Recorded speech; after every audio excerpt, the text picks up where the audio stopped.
May 24th through the 26th of the month. So we have for, the course of these 3 days, the moon is going to be in Leo. So, we've been in Cancer. We've been, emotionally nurturing. We've been at home, really looking at our families, connection with our mother, connection with our feelings for the past couple of days. And it was a really yummy and sensual flavor for the moon. There's just a warmth where the moon is at home in the sign of Cancer. So it is an easier energy in that way. But so, now I say that because it's a fact. Now, I think, certain energies are perhaps more difficult than others. All of the energies are more, some energies are, as I said, more difficult than others, but all of them are difficult, some are more difficult, some are easier. But, I am going to be stating the facts here. Because the moon is, it rules Cancer. But now we're moving into Leo. So now it is time to express ourselves. It's time to shine because Leo wants to be noticed and it also wants love. Is important for Leo because it is ruled by the heart. And it just wants to, pour out its, great love. And the moon in Leo needs there to be some stimulation and some fun, in those relationships. So, there's just a warmth and a vitality where you feel like, oh, let's get out and go someplace, oh, let's have this idea. Or, it's a great time, great couple of days with the sun in Gemini, which is intellectual. We can think, we can communicate in the moon in Leo, which gives you, I found that whenever the moon was in Leo, I suddenly felt more creative. So it's a great time to, to journal, a wonderful time to write, fiction, to sing, or to, get out and about and meet new people. It's a really social, lively couple of days, because the sun and moon are both in fairly masculine signs. And then not only that, but we have in addition on May 26th of Venus sextiling Uranus. And the sun is going to sextile the moon. So, we have a couple of sextiles going on. And that's an energy of, compromise where, the two, there's an opportunity presented to us and they're sort of coming together and they're offering us something where you can use a benefic energy in a really productive way. And Venus sextile Uranus is a great time also to add to this, to meet new people, to get out of the box, to radically change your outlook on love and relationships, and to do something fun, do something spontaneous.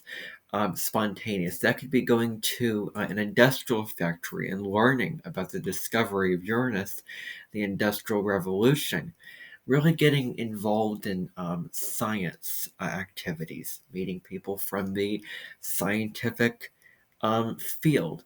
But in general, it could be that maybe you could change something up in relationships. If things feel stagnant, if things feel stale, if things feel ho-hum and staying the same, now we can sort of talk about a number of different things and change it up and find more freedom. And where do we need to exercise also more freedom in our relationships? Because Uranus is freedom and Venus is relationships. So, that togetherness, and also that independence. That is where that balance needs to happen. This is also, on, there's a couple birthdays that I want to shout out. The first of which is on May 24th. It happens to be the very,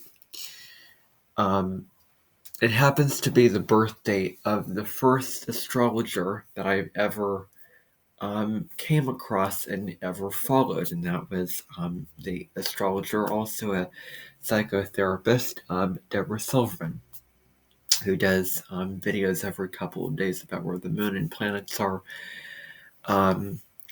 And she also acted on all 12 zodiac signs.